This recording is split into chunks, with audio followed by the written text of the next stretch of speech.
Verbo avere imperfetto থাকার অনির্দিষ্টকাল। Io avevo আমার থাকতো বা থেকেছিল।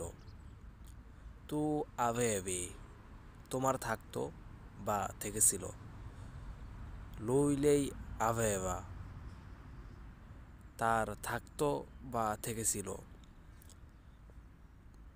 Noi avevamo আমাদের থাকতো বা থেকেছিল।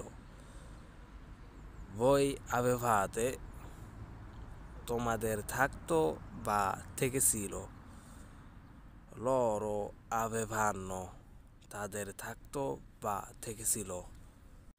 ভিডিওটি যদি আপনাদের ভালো লেগে থাকে দয়া করে লাইক কমেন্ট বেশি বেশি করে শেয়ার করবেন যেন এই ভিডিও দেখে আরও কেউ উপকৃত হতে পারে। আর পরবর্তীতে কোন ধরনের ভিডিও চান তা